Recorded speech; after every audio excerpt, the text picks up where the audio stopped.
The Second World War goes beyond all boundaries in every category. We see more nations involved in a single conflict. We see casualties higher than ever before. Just a generation before, at the end of the First World War, the Great War, they didn't call it World War I because they expected that nothing like this would ever happen again. And a generation later, something happens that's even bigger and even worse in so many ways.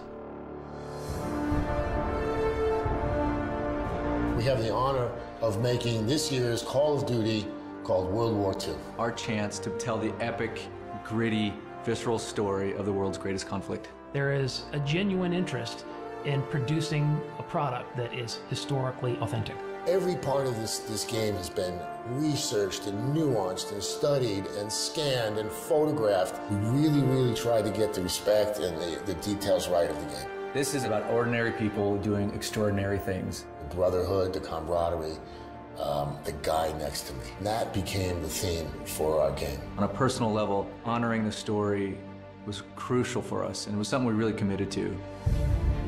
Our story weaves in and out of real historical events. We've gone to great pains to create those authentic battles. One of the biggest things we wanted to get across was a sense of camaraderie. The people you serve side by side with, you develop bonds with those people. Hopefully players will walk away from this story feeling like they really know these guys. Welcome to the Bloody First. And they care about them.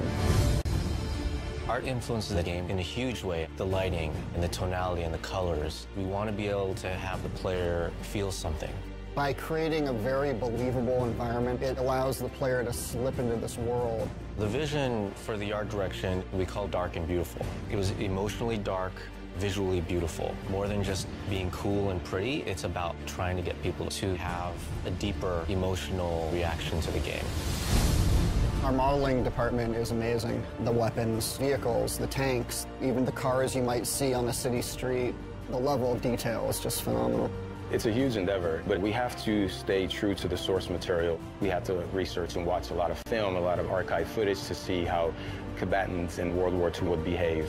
Sometimes the hardest things are the biggest payoffs. The combination of the model, the animation, and the audio creates that punchiness to the weapon. We record everything. Every location we record in for the game.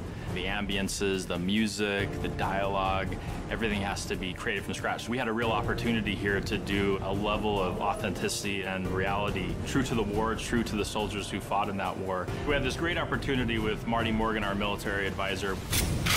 We spent a lot of time on a gun range with all of the authentic World War II weaponry. It's critical to understand the absolute violence of the Second World War. It's critical to understand how weapons and firepower function.